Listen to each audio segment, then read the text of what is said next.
Hello and welcome back to UK Tool Talk. Now then, this is the Bosch drill I got from the Bogey Nights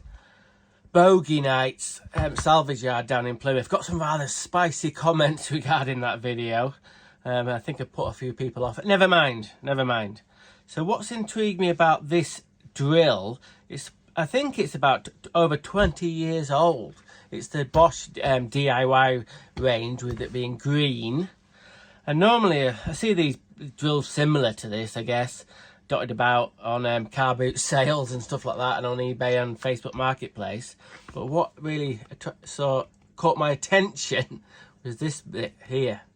This drill has got a digital, well, electronic or electric clutch or torque setting. It says torque setting on there. So normally drills have a torque ring, a mechanical torque ring or clutch, whatever you want to call it. This is a Makita one, and it goes from 1, all the way up to, well, 16 there. So as we all know, if you have it on number 1, it just slips. As a component in there that's like sort of like a hammer action, sort of like it slips over some teeth here. So the motor's running full bore, and if you put it up a bit,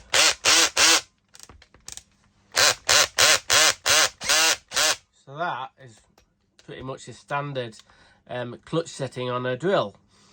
Now I've got an XGT drill that's got a digital clutch, sort of like, you know, sort of a modern version of what this machine has.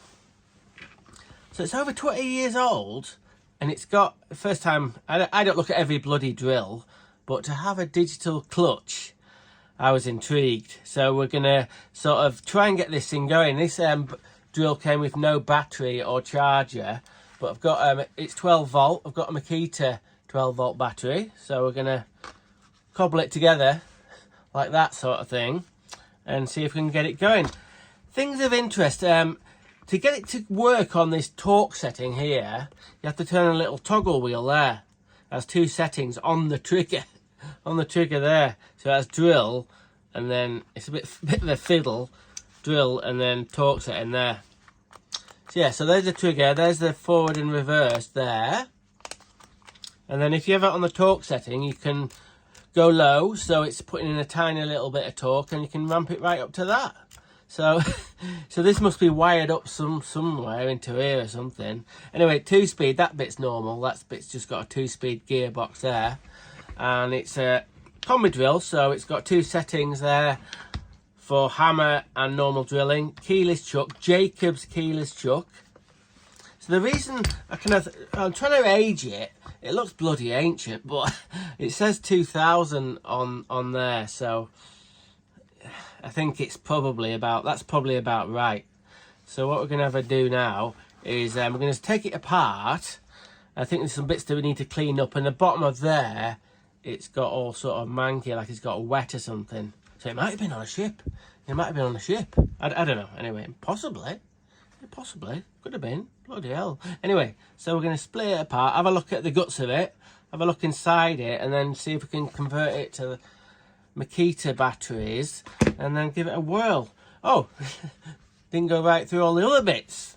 It's got a little rubber bit here that you can slot a screwdriver bit in.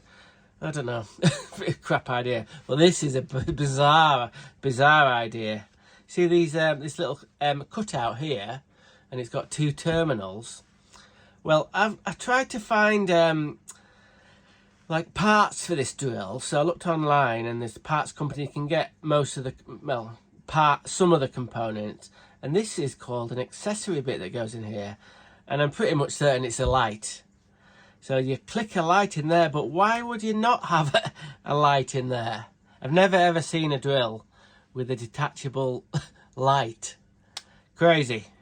So it's got the weird sort of clutch or torque setting, electric torque setting, and this little weird light thing. Yeah, I'm all over it. So let's get it apart and then have a look at the guts of it. Right, we're in. It's a bloody mechanical marvel.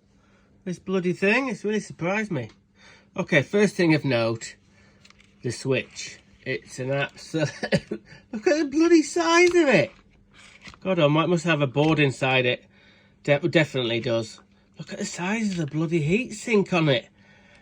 Don't think there's any need. I don't know. Have a massive heatsink. Look how thick the copper is. Bloody, I could get that scrapped in. I suppose it's doing sort of like double duty. This this switch, I mean, because it has to switch over from torque to drilling, so it's got to figure all that out. So it's got a fairly standard motor. This is the dialy bit for the torque setting. This is good. This is good. The gear selector is just a bit of plastic with two plastic sort of like forks on them that grab the side of the cogs. So I'll try and do it. Hang on. I'll try and do it. I'm a bit cack-handed. There you can see. Moving them two pegs, moving the cogs over. That's a failure point right there. Looks like it's hardly bloody been used, this thing. Other things of note, these sort of bronze bushing bearingy things, these two on this cog, they're like sort of they're not balls, but they've got curves on the end of them. On both sides there. And the other ones don't on this other set. It's got a flat one there. It's got, oh, it's a bit unusual, that. And also, other things of note is, still got some quite fresh grease in there. But you can see it's all mainly around this cog here and this little cog here. The way the grease has been distributed throughout what you call a gearbox. See, by the time it gets over here, it gets a little bit sparse. And then by the time it gets over here, it's quite dry, that. There is some grease in the bottom there. I got to think, when I took the casing off, the clamshell I mean, what the bloody hell's that? Bloody bit of steel. Either a bit of milled steel or cast, I don't know what it is. Anyway, what that is, it's the brake. Did I nearly say electronic brake? No, it's a mechanical brake. So when you take your hand off the trigger, the actual stops it within, I don't know, we'll test when we get into testing phase, but within a couple of seconds. So inside that casing there'll be some sort of like they're like what they little barrels that sort of make it jam up. Anyway, whatever. We might have a look a little bit more into that. I don't know. Anyway, and then it's got a bearing and it's got the usual head with the selector bit for the hammering and the drilling. So it'll have sort of like that. Anyway, I'm not going to go into that in a chuck. I might take it into part a bit more, but I think that's long enough for this bloody video. So it might have to be. This might have to be a bloody part 1. So then we might do a part 2. The whole thing. I don't know. Anyway, fuck it. So yeah, we'll see you on part 2, I reckon. I'm going to bed.